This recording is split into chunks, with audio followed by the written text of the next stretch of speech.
इसका प्रतिशत का, यदि x y से 30% कम है, यदि x y से 30% कम है तथा z x से 50% कम है, तथा z x से 50% कम हो, तो z y से कितना प्रतिशत कम है? तो z y से कितना प्रतिशत कम है, ये बताना है हमें, है ना।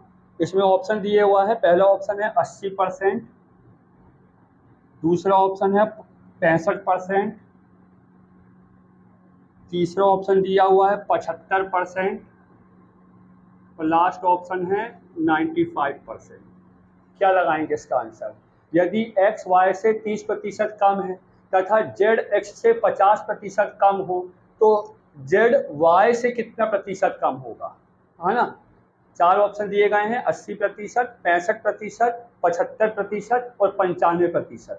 निकालिए इसका आंसर कितना आएगा। देखिए इस प्रश्न में क्या बोला गया है, यदि x y से 30% कम है, यहाँ देखिए x y से कितना परसेंट कम है, x जो है वो y से 30% कम है ना। यानी कि यदि y 100 है तो x कितना होगा, x 30% कम है तो x कितना हो जाएगा, 70 हो जाएगा, है ना। x कितना हो जाएगा, 70 हो जाएगा। इसको सरल कीजिए, 0 से 0 का कैंसिल हो गया तो कितना बचा अपना 7:10, 7:10। अब आगे क्या है, z जो है वो x से 50% कम है, z जो है वो x से 50% कम है। यहाँ देखिए x और z, है ना, z कितना कम है, x से 50% कम है। यानी कि x यदि 100 होगा तो z कितना कम है, 50% कम है इससे, है ना। तो z कितना हो जाएगा, देखिए यहाँ पे कितना हो गया, x और z में क्या रिलेशन है कि जो z है वो x से 50% कम है। यानी कि x यदि 100 है तो z कितना हो जाएगा, इससे 50% कम, यानी कि 50 हो जाएगा। इसको सरल कीजिए, 50 एकम 50 और 50 दूनी 100, यानी z x और z का क्या हो गया, 2:1 हो गया। अरे बाप रे, ये लड़की आज नहीं, इतना समझ में आया। अब इसमें देखिए जैसे पिछली क्लासों में क्या बताए थे, हमको x y z का अनुपात निकालना पड़ेगा। जो कॉमन है वो बीच में रखते हैं, जो कॉमन है वो कहाँ रखते हैं, बीच में। दोनों में कॉमन क्या है, x, दोनों में कॉमन क्या है, x, तो x को कहाँ रखा जाएगा, बीच में रखा जाएगा, है ना, बीच में रखा जाएगा। एक तरफ z रख दो और एक तरफ y रख दो, है ना, z y भी रख सकते हैं, y z भी रख सकते हैं। अब x y का रेशो कितना दिया है, 7:10, यानी x का रेशो 7 है और y का रेशो 10 है। और x z का रेशो कितना है, 2:1, यानी x का 2 है और z का कितना है, 1। ये 2 है तो यहाँ पे भी 2 भरेंगे, ये 7 है तो यहाँ पे भी क्या आ जाएगा, 7 आ जाएगा, है ना। तो 7 एकम 7, 7 दूनी 14 और 10 दूनी 20, यानी कि इनका अनुपात कितना बन गया, 7, 14 और 20, है ना। इतना समझ में आ गया, है ना। z का है 7, x का रेशो कितना है 14 और y का रेशो कितना है 20, है ना। अब पूछा गया है z y से कितना प्रतिशत कम है, ये z है और ये हो गया y, है ना। z y से कितना कम है, इसमें देखिए बताइए, z जो है, z कितना है अपना 7, y कितना है 20, तो ये कितना कम है, 13 कम है ना। कितना कम है, 13। z कितना कम है y से, 13, है ना, ये z का हो गया। y कितना दिया हुआ है, 20% में निकालना है तो गुणा 100, 20 पंचे 100 और 13 पंचे 65% आंसर, है ना। इसमें देखिए क्या दिया है, जो निकालना है वो ऊपर रखा जाता है। तो z y से कितना परसेंट कम है, 13 कम है, किससे, y से, तो ये आ जाएगा 20। y का मान कितना, y का रेशो कितना दिया है, 20 दिया गया है, तो इसको सरल करने से कितना आ गया अपना 65%, है ना। अब अगला क्वेश्चन करते हैं।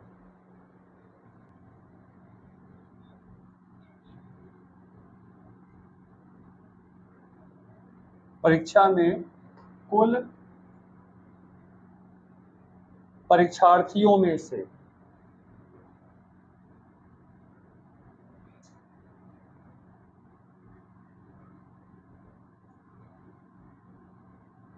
कुल परीक्षार्थियों में से 75% उत्तीर्ण हुए, 75%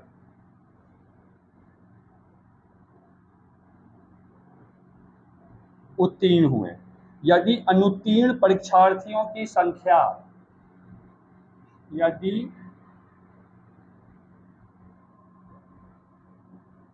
अनुत्तीर्ण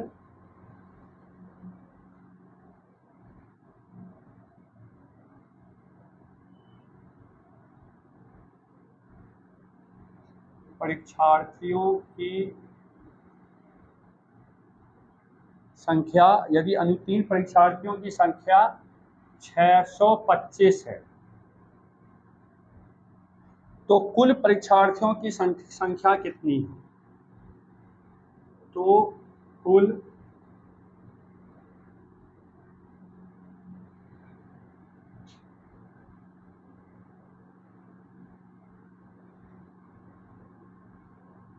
परीक्षार्थियों की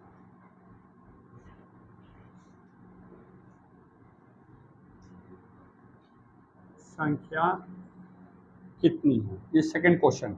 ऑप्शन दिया इसका, पहला ऑप्शन है 3800, दूसरा ऑप्शन दिया गया है 2400, तीसरा ऑप्शन दिया गया है 2500 और लास्ट ऑप्शन है 3600, है ना।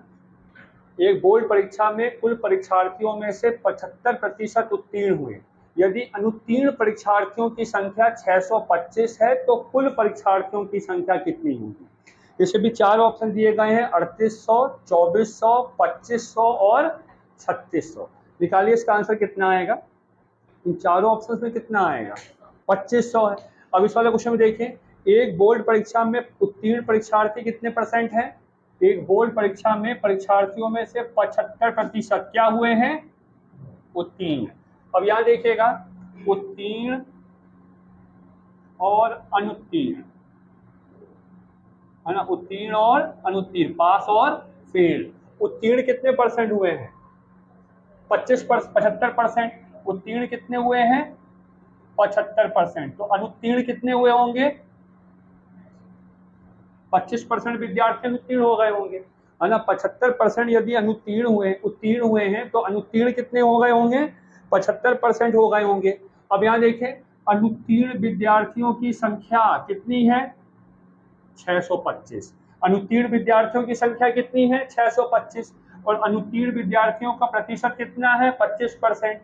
यानी इसका अर्थ ये हुआ कि 25% बराबर 625। हमें कुल विद्यार्थियों की संख्या निकालना है। कुल विद्यार्थियों की संख्या निकालने के लिए कितना प्रतिशत निकालोगे, 100%, है ना। यानी कि 25% बराबर 625 है, तो 100% बराबर कितना होगा, यानी ऊपर की संख्याओं का भाग और नीचे वाली का गुणा, है ना। पिछली क्लास में बताए थे कैसे निकालते हैं इसको, ऊपर की संख्याओं का भाग और नीचे वाली संख्या का गुणा। अब 25 गुणा 25 कितना होगा, 625, और 25 गुणा 100 कितना हुआ, 2500। यानी कुल विद्यार्थियों की संख्या कितनी हो गई, 2500, है ना। हम अगला प्रश्न करते हैं। एक गांव की वर्तमान जनसंख्या, एक गांव की वर्तमान जनसंख्या, एक गांव की वर्तमान जनसंख्या 10,000 है। एक गांव की प्रेजेंट पॉपुलेशन कितनी है, वर्तमान जनसंख्या कितनी है, 10,000 है। यदि यह 5% वार्षिक दर से बढ़ती है, यदि यह 5% वार्षिक दर से बढ़ती है। यदि यह 5% वार्षिक दर से बढ़ती है तो 2 वर्ष के बाद जनसंख्या कितनी होगी? तो 2 वर्ष बाद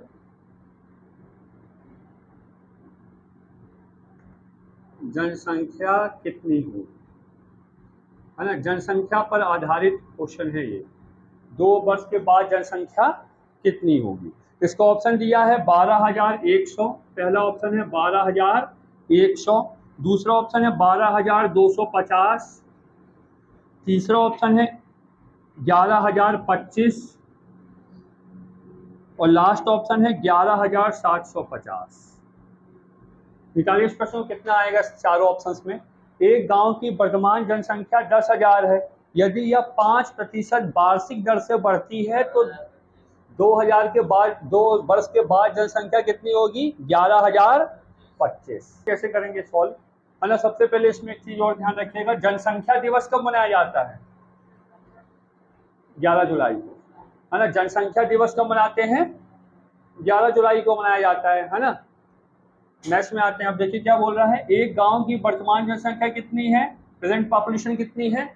10,000। इसमें 5% वार्षिक दर से बढ़ती है ना। 5% वार्षिक दर से वृद्धि होती है। अब हमसे पूछा कि 2 वर्ष के बाद जनसंख्या क्या होगी, है ना। 2 वर्ष के बाद जनसंख्या क्या होगी, या तो पूछेगा 2 वर्ष के बाद जनसंख्या क्या होगी, या पूछ लेगा 2 वर्ष के पहले जनसंख्या कितनी होगी, है ना। तो ऐसे प्रश्नों को कैसे करेंगे? इसमें देखिए 5% वार्षिक दर से बढ़ती है। अब यहाँ दिमाग लगाइए, यदि गांव की पहले जनसंख्या कितनी थी? थोड़ी देर के लिए 100 थी, है ना। गांव की पहले कितनी जनसंख्या थी? 100 थी। 5% वार्षिक दर से बढ़ती है, यानी बाद में कितनी हो जाएगी? 5% वार्षिक दर से बढ़ती है तो बाद में कितनी हो जाएगी? 105 हो जाएगी। पहले गांव की जनसंख्या मान लो 100 थी, 5% वार्षिक दर से बढ़ती है ना। 5% वार्षिक दर से बढ़ती है तो बाद में जनसंख्या कितनी हो जाएगी? 105 हो जाएगी। हमको किस पे बताना है? 2 वर्ष के बाद का बताना है कि 2 वर्ष बाद जनसंख्या कितनी होगी। यदि वर्तमान में जनसंख्या कितनी है? 10,000। अब यहाँ देखें, या तो 2 वर्ष के बाद का पूछेगा या फिर 2 वर्ष के पहले का। तो जो पूछा जाए वही निकालना है, जो पूछा जाए वही ऊपर रखना है। इसमें बाद का पूछा है तो बाद वाली संख्या ऊपर, है ना, बटा 100। बाद का पूछेगा तो बाद वाली संख्या ऊपर, पहले का पूछेगा तो पहले वाली संख्या ऊपर। ये तो 1 साल का हो गया, है ना। और ये हो गया अपना दूसरे साल का, है ना। ये हो गया अपना दूसरे साल का। बाद का पूछेगा तो बाद वाली संख्या ऊपर, पहले का पूछेगा तो पहले वाली संख्या ऊपर, है ना। इसको सरल कीजिए, कितना होगा? 2 जीरो से ये 2 जीरो कैंसिल हो गया, ये 2 जीरो से ये 2 जीरो कैंसिल हो गया। अब 105 गुणा 105, 105 गुणा 105 कितना होगा? 11,11025। यानी 2 वर्ष के बाद जनसंख्या कितनी हो जाएगी? 11,025, है ना। जो निकालना है वो ऊपर रखना है। बाद का पूछेगा तो बाद का ऊपर रखना है, पहले का पूछेगा तो पहले वाली संख्या ऊपर रखना है ना। हम अगला क्वेश्चन करते हैं। क्वेश्चन नंबर क्या है? किसी संपत्ति का मूल्य प्रति वर्ष, किसी संपत्ति का मूल्य प्रति वर्ष, है ना। किसी प्रॉपर्टी का मूल्य किसी संपत्ति का मूल्य प्रति वर्ष, किसी संपत्ति का मूल्य प्रति वर्ष उसके प्रारंभिक वर्ष की तुलना में, उसके प्रारंभिक वर्ष की तुलना में, उसके प्रारंभिक वर्ष की तुलना में 10% कम हो जाता है। 10% कम हो जाता है ना। किसी संपत्ति का मूल्य प्रति वर्ष उसके प्रारंभिक वर्ष की तुलना में 10% कम हो जाता है यदि संपत्ति का वर्तमान मूल्य 81,000 हो। यदि संपत्ति का वर्तमान मूल्य 81,000 रुपये हो, यदि संपत्ति का वर्तमान मूल्य 81,000 रुपये हो तो 2 वर्ष पहले उसका मूल्य क्या था। तो 2 वर्ष पहले इसका मूल्य क्या था ये बताना है ना। इसमें भी 4 ऑप्शन दिए गए हैं। पहला ऑप्शन है 72,000 रुपये, दूसरा ऑप्शन दिया गया है 90,000 रुपये, तीसरा ऑप्शन है 1,00,000 रुपये और लास्ट ऑप्शन है इनमें से कोई नहीं।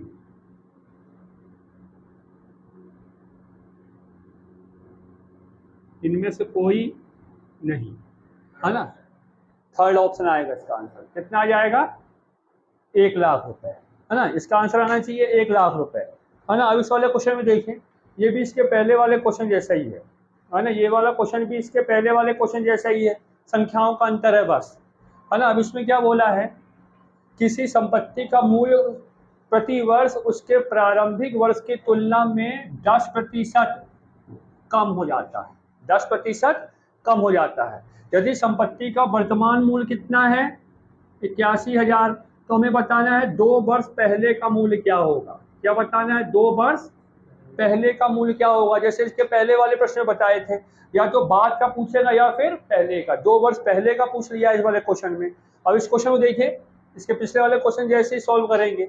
इसमें क्या बोला है कि 10% कम हो जाता है। यानी मान लो संपत्ति का पहले मूल्य कितना था 100 रुपये, 10% कम होगा तो वर्तमान में मूल्य कितना हो जाएगा, बाद में कितना मूल्य हो जाएगा 90 रुपये। मान लो संपत्ति का पहले कितना मूल्य था 100 रुपये, तो 10% की कमी हुई तो बाद में इसका मूल्य कितना हो जाएगा 90 रुपये हो जाएगा। हमें क्या निकालना है, 2 वर्ष पहले इसका मूल्य कितना था। 2 वर्ष पहले का बताना है। 2 वर्ष पहले का बताना है। कितने रेट में बताना है? 81,000। 81,000 में बताना है ना। पहले का निकालना है तो पहले वाली संख्या ऊपर है ना। जो निकालना है वो ऊपर, पहले का निकालना है पहले वाली संख्या ऊपर रख देंगे, बाद का निकालना है तो बाद वाली संख्या ऊपर रख देंगे है ना। ये तो 1 साल का हो गया। हमें 2 साल का बताना है तो ये हो गया दूसरे साल का, ये हो गया दूसरे साल का। अब इसको सरल कीजिए, ये 0 से ये 0 कैंसिल हो गया, ये 0 से ये 0 कैंसिल हो गया। अब 9 एकम 9, 9 नमा 81, 3 0 की 3 0, फिर 9 से 9 कट गए तो 3 0 की 3 0। तो कितना आंसर आया? 1, कितने 0 हैं? 1 2 3 4 5, 1 2 3 4 5 है ना। यानी कि 1,00,000 रुपए होगा। 2 वर्ष पहले इसका मूल्य कितना था 1,00,000 रुपए, यानी थर्ड ऑप्शन आएगा इसका आंसर। अब अगला प्रश्न करते हैं। 25,000 की एक शहर की जनसंख्या, एक शहर की जनसंख्या 25,000 थी। एक शहर की जनसंख्या कितनी थी? 25,000 थी। यदि पिछले 3 वर्षों में वह, यदि पिछले 3 वर्षों में वह, यदि पिछले 3 वर्षों में वह 4%, 5% और 8%, 4%, 5% व 8% से बढ़ी है ना, से बढ़ी, तो शहर की वर्तमान जनसंख्या क्या होगी? तो शहर की वर्तमान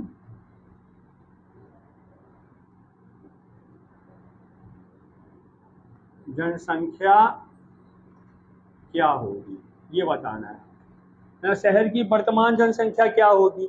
ऑप्शन दिया है 29,484, 29,484। दूसरा ऑप्शन है 29,000, दूसरा ऑप्शन है 29,000। तीसरा है 29,400 और लास्ट ऑप्शन है 28,900। कितना लगाएंगे इसका आंसर। ये भी उसी प्रकार का है, थोड़ा सा डिफरेंस है, अलग अलग साल में अलग अलग रेट से बढ़ी है ना। एक शहर की जनसंख्या 25,000 थी, यदि पिछले 3 वर्षों, इसमें देखिए क्या बोला है कि ये वाला क्वेश्चन भी इसके पहले वाले क्वेश्चन जैसा ही है ना, पर अंतर क्या है कि 3 सालों में अलग अलग रेट से बढ़ी है, बस इतना ही डिफरेंस है। इसमें क्या है कि एक शहर की जनसंख्या कितनी थी, 25,000 है ना, और 3 सालों में किस रेट से बढ़ी, पहले साल 4% के रेट से, दूसरे साल 5% के रेट से और तीसरे साल 8% के रेट से बढ़ी। तो वर्तमान में जनसंख्या कितनी होगी, यहाँ देखिए पहले कितनी थी गांव की जनसंख्या, 25,000 है ना, 25,000 थी। पहले साल किस रेट से बढ़ी, 4%, यानी 100 थी तो कितनी हो गई, 104 हो गई।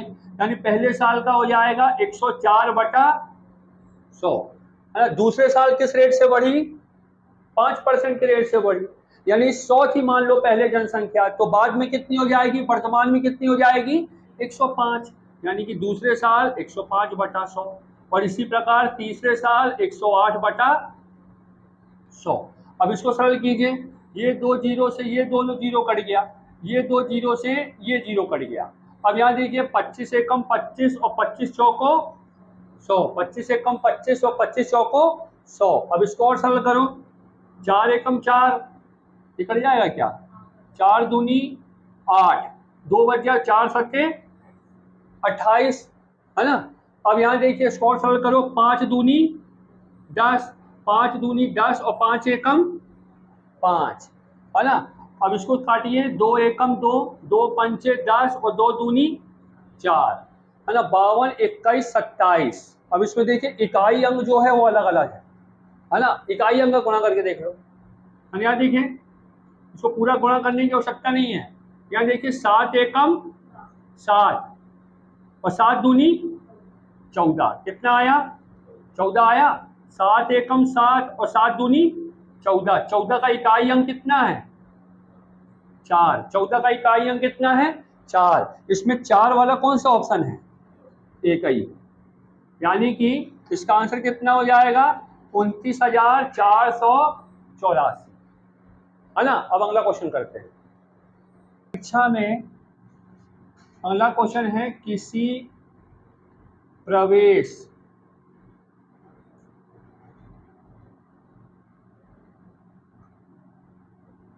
परीक्षा में, किसी प्रवेश परीक्षा में अर्हता प्राप्त करने के लिए, अर्हता प्राप्त करने के लिए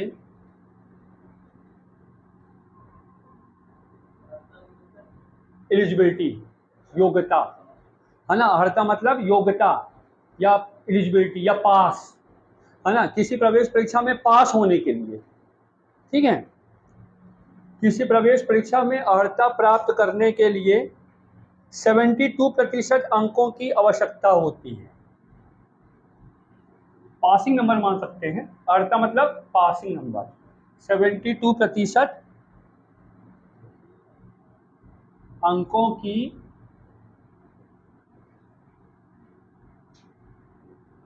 आवश्यकता होती है ना। यदि परीक्षा के अधिकतम अंक 650 हैं, यदि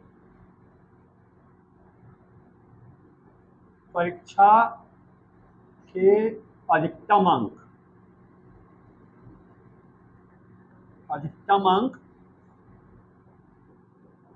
650 हैं, यदि परीक्षा के अधिकतम अंक 650 हैं तो अर्हता प्राप्ति अंकों के संदर्भ में, तो अर्हता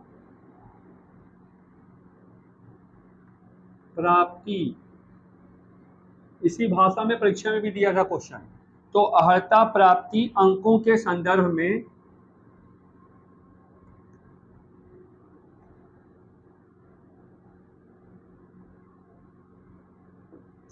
में कट ऑफ क्या है, कट ऑफ क्या है ये बताना है ना। इसको ऑप्शन दिया हुआ है, पहला ऑप्शन है 432 नंबर, दूसरा है 450 नंबर, तीसरा ऑप्शन दिया है 468 नंबर और चौथा ऑप्शन दिया है 486 नंबर, है ना। निकालने का प्रयास कीजिए इसको, कितना कट ऑफ होगा, है ना। इसी भाषा में परीक्षा में दिया था। देखिए इस क्वेश्चन में क्या बोला है, किसी प्रवेश परीक्षा में अर्हता प्राप्त करने के लिए, अर्हता का अर्थ क्या होता है, योग्यता, है ना। इंग्लिश में इसको एलिजिबिलिटी बोलते हैं या पास भी बोल सकते हैं, है ना। 72% अंकों की आवश्यकता होती है। यदि परीक्षा के अधिकतम अंक कितने हैं, 650, तो अर्हता प्राप्ति के संदर्भ में कट ऑफ कितना होगा, सीधा सीधा क्वेश्चन है ना। कट ऑफ कितना होगा, अर्हता प्राप्ति के अंकों में कट ऑफ कितना होगा, सीधा सीधा 650 का 72% निकाल दो, है ना। अर्हता प्राप्त करने के लिए कितने परसेंट चाहिए, 72% चाहिए, है ना। यानी कि योग्यता प्राप्त करने के लिए कितने चाहिए, अर्हता प्राप्त करने के लिए कितने मार्क्स, कितने परसेंट चाहिए, 72%। टोटल कितने का पेपर है, 650 का, तो 650 का 72% कितना होगा, वही आंसर है अपना, वही योग्यता के नंबर है। हाँ 650 का 72% कितना होगा, है ना। अब इसको निकालिए, प्रतिशत हटाओगे तो कितना लगा दोगे, बटा 0 लगा दोगे, ये 0 से ये 0 कट गया, है ना। ये 0 से ये 0 कट गया। अब किससे कट जाएगा अपना, 15 पन्ना 75, 5 से कट जाएगा, 5 दूनी 10, 5 एकम 5, 5 तिया 15, है ना। अब 2 एकम 2, 2 तिया 6 और 2 छंग 12, इकाई अंक का गुणा करो बस। यहाँ देखिए ये 6 है, ये 3 है, तो 6 तिया 18 हुआ, 6 तिया कितना हुआ, 18, 18 का इकाई अंक 8, 8 किस में दिया हुआ है, इसमें दिया है 8, 8 इकाई अंक किसमें दिया है, इसमें दिया है। यानी आंसर कितना हो जाएगा अपना, 468। कितना आंसर हो जाएगा, 468, है ना। अगला क्वेश्चन करते हैं 7, है ना, क्वेश्चन नंबर 7। देखिए अगला क्वेश्चन क्या है, एक छात्र को परीक्षा में उत्तीर्ण होने के लिए, एक छात्र को परीक्षा में उत्तीर्ण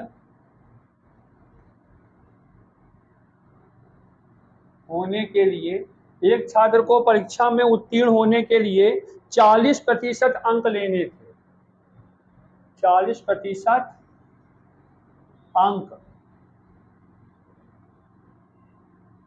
लेने थे, है ना। 40% लाएगा तो पास हो जाएगा, उत्तीर्ण हो जाएगा, है ना। उसने 178 अंक प्राप्त किए, उसने 178 अंक प्राप्त किए, उसने 178 अंक प्राप्त किए तथा 22 अंकों से अनुत्तीर्ण हो गया, तथा 22 अंकों से अनुत्तीर्ण हो गया, है ना। 178 नंबर लाया और 22 नंबर से क्या हो गया, फेल हो गया, है ना। कुल पूर्णांक कितने थे, कुल पूर्णांक,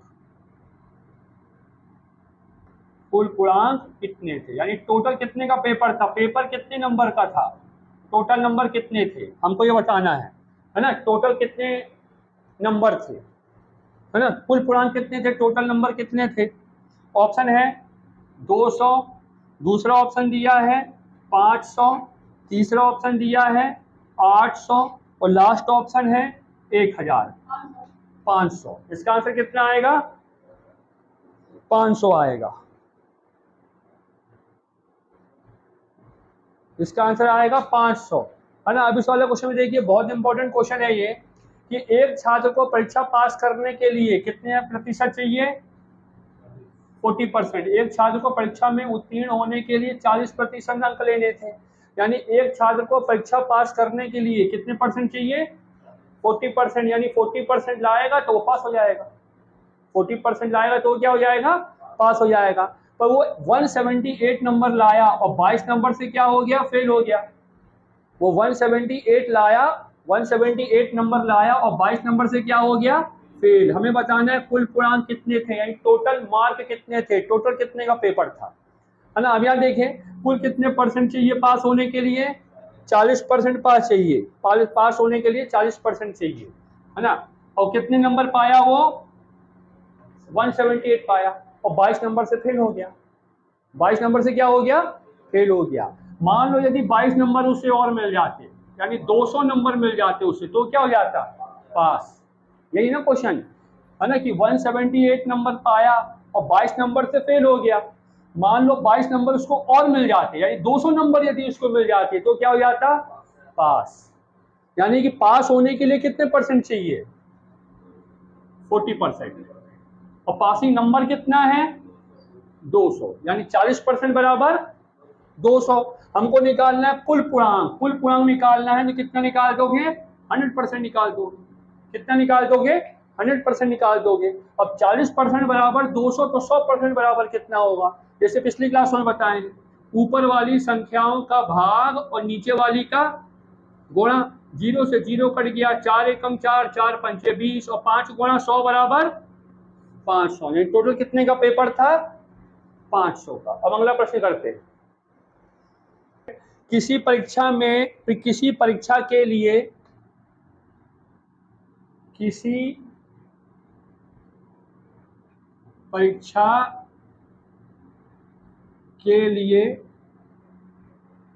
उत्तीर्णांक यानी कि पासिंग नंबर। उत्तीर्णांक का अर्थ क्या होता है? Passing number. उत्तीर्णांक 40% है। 40% है। इसी परीक्षा के लिए उत्तीर्णांक 40% है ना। एक विद्यार्थी ने 185 अंक प्राप्त किए। एक विद्यार्थी ने 185 अंक प्राप्त किए। एक विद्यार्थी ने 185 अंक प्राप्त किए तथा वह 15 अंकों से अनुत्तीर्ण हो गया। तथा वह 15 अंकों से अनुत्तीर्ण मतलब फेल, अनुत्तीर्ण हो गया। यदि और वह 15 अंकों से फेल हो गया, है ना। परीक्षा के अधिकतम अंक कितने थे? अधिकतम अंक यानी कि मैक्सिमम नंबर, टोटल नंबर कितने थे? इसके पहले वाले क्वेश्चन जैसा ये भी, परीक्षा के अधिकतम अंक कितने थे? इससे भी 4 ऑप्शन दिए गए हैं, 200, 300, 500, 400। हाँ, 200, 300, 500 और 400। अब ये वाला क्वेश्चन भी देखिएगा, ये वाला क्वेश्चन भी इसके पहले वाले क्वेश्चन जैसा ही है ना। किसी परीक्षा में पास होने के लिए 40% चाहिए। एक विद्यार्थी कितने नंबर लाया? 185 नंबर लाया, पर 15 अंकों से क्या हो गया? फेल। 15 अंकों से क्या हो गया? फेल। इसका अर्थ ये हुआ कि 40% जो चाहिए पास होने के लिए, परंतु एक लड़का जो है वो 185 नंबर पाया। एक विद्यार्थी 185 अंक पाया और 15 नंबर से फेल हो गया। 15 नंबर से फेल हो गया, यानी कि यदि उसके 15 नंबर और मिल जाते, यानी 200 नंबर मिल जाते, तो वो पास हो जाता। 200 नंबर मिल जाते तो वो पास हो जाता। यानी कि पास होने के लिए 200 नंबर चाहिए और पास होने के लिए 40% चाहिए, यानी कि 40% बराबर 200। पासिंग परसेंट है 40, पासिंग नंबर है 200। हमें अधिकतम अंक बताना है ना, अधिकतम अंक कितने होंगे, टोटल नंबर कितने होंगे, मैक्सिमम नंबर कितने होंगे, तो कितना निकाल दोगे 100%, है ना। 40% बराबर 200, तो 100% बराबर क्या होगा, है ना, यानी ऊपर वाली संख्याओं का भाग और नीचे वाली का गुणा। 0 से 0 कैंसिल होगा, है ना, 4 एकम 4, 4 पंचे 20 और 5 गुणा 100 बराबर 500, यानी अधिकतम अंक कितने हो गए 500, है ना। अब अगला क्वेश्चन करते हैं कि एक परीक्षार्थी 30% लाया और 5 नंबर से फेल हो गया, दूसरा विद्यार्थी 40% नंबर लाया और 10 नंबर ज्यादा लाया। समझ में आई बात, कि एक विद्यार्थी 30% नंबर लाया और 5 नंबर से फेल हो गया, दूसरा विद्यार्थी 40% नंबर लाया और 10 नंबर ज्यादा लाया, तो पासिंग नंबर कितने हैं ये बताना है हमको। पासिंग नंबर कितने हैं, 4 ऑप्शन दिए गए हैं, 50, 70, 100, 150। कितने लगाएंगे इसका आंसर,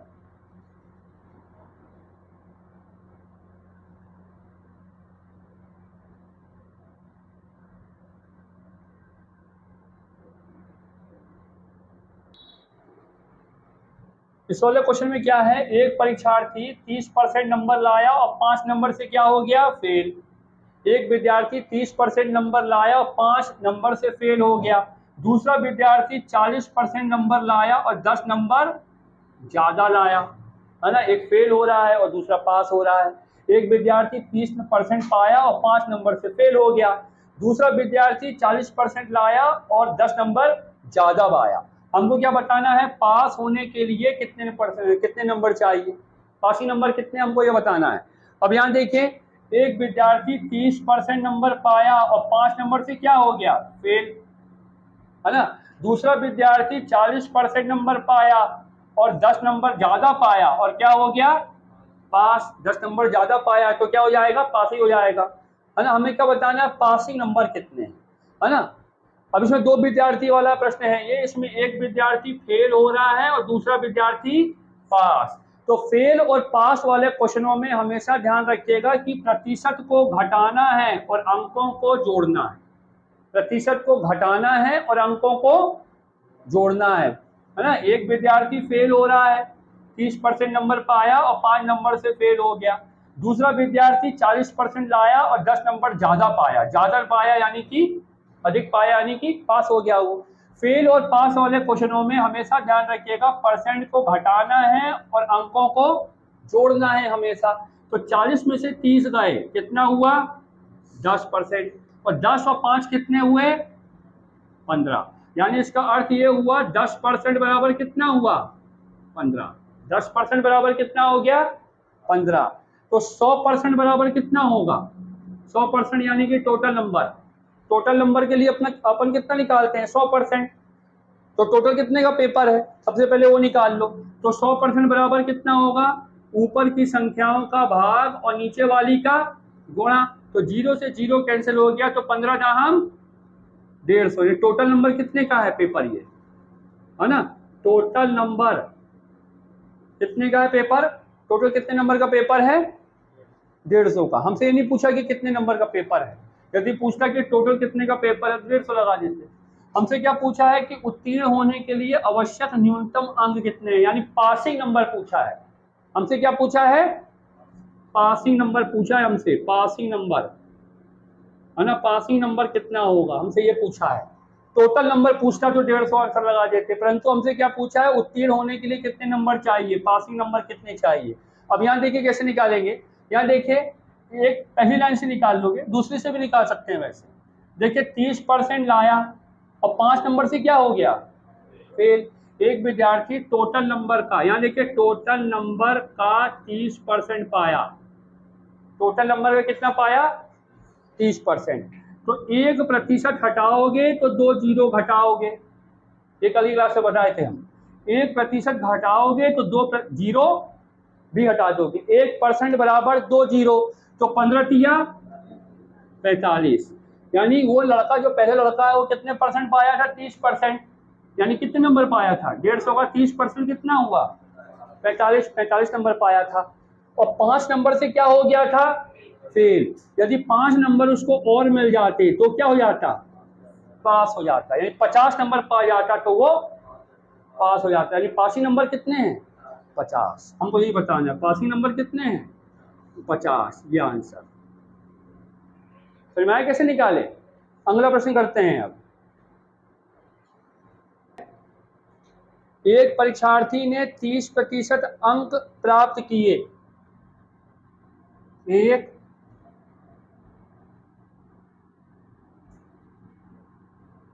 परीक्षार्थी ने 30% अंक प्राप्त किए तथा वह 108 अंकों से अनुत्तीर्ण हो गया। तथा वह 108 अंकों से फेल हो गया, अनुत्तीर्ण हो गया।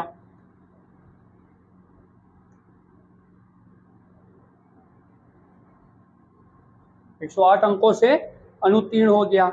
दूसरे परीक्षार्थी ने 52% अंक प्राप्त किए। दूसरे परीक्षार्थी ने 52% अंक प्राप्त किए। दूसरे परीक्षार्थी ने 52% अंक प्राप्त किए, जो उत्तीर्ण होने के लिए आवश्यक अंकों से उत्तीर्ण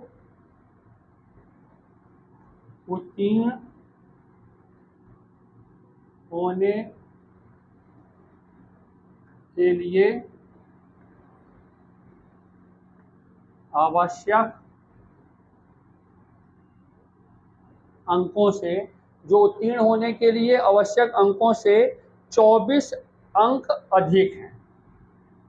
24 अंक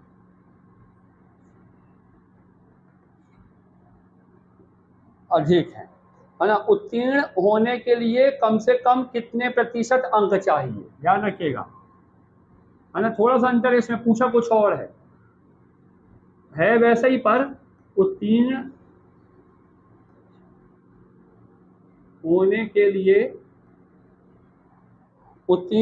के लिए कम से कम कितने प्रतिशत अंक चाहिए? कम से कम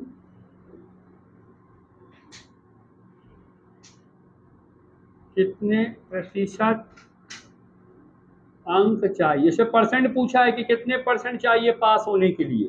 ऑप्शन दिया है इसमें, पहला ऑप्शन है 33%, दूसरा ऑप्शन है 36%, तीसरा ऑप्शन दिया है 45% और लास्ट ऑप्शन दिया है 48%।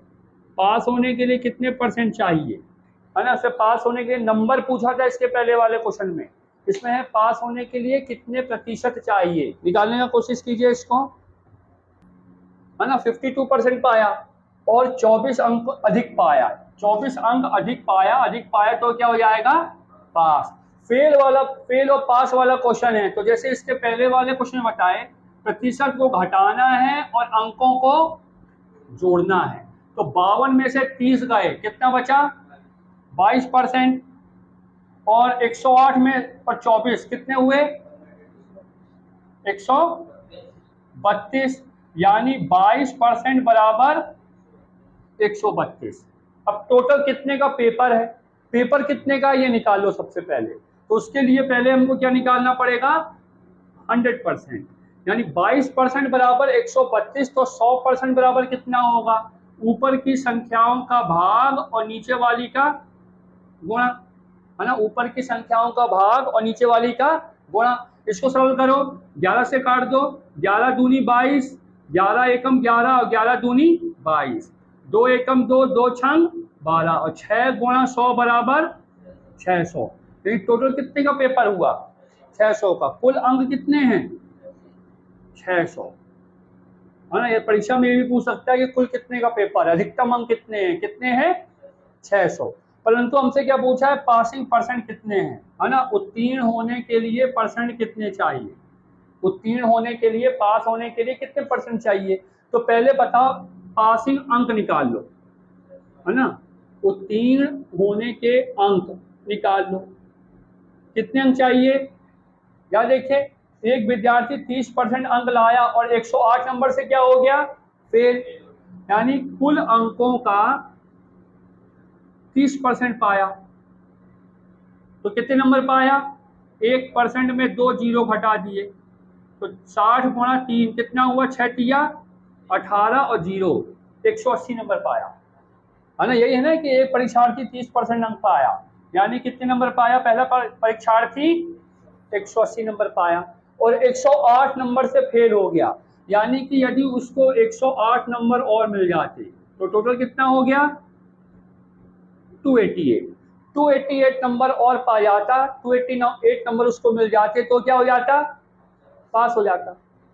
यानी पास होने के लिए कितने नंबर चाहिए 288, और टोटल कितने का पेपर है 600 का। हमको क्या बताना है, पास होने के लिए परसेंट कितने चाहिए। तो पास होने के लिए नंबर कितने चाहिए 288, टोटल कितने का पेपर है 600 का, है ना। पासिंग परसेंट निकालना है ना हमको, पासिंग परसेंट निकालना है। तो 600 में से 288 नंबर पाएगा तभी तो पास होगा, जो निकालना है वो ऊपर रखो। पासिंग परसेंट निकालना है तो पास होने के नंबर ऊपर रखो। 288 कितने में पाएगा 600 में से, टोटल 600 का पेपर है तभी तो पास होगा। और परसेंट में बताना है तो गुणा 0, मतलब परसेंट निकालना हो तो 100 का गुणा कर देते हैं। 2 जीरो से 2 जीरो कट गया, अब 6 से काट दो डायरेक्ट, 6 1 जा 6, 6 4 जा 24, है ना। कितना बचा 4 बचा, तो 6 8 जा 48, यानी पासिंग परसेंट कितने हो गए 48%। ये चौथा ऑप्शन आएगा इसका, है ना।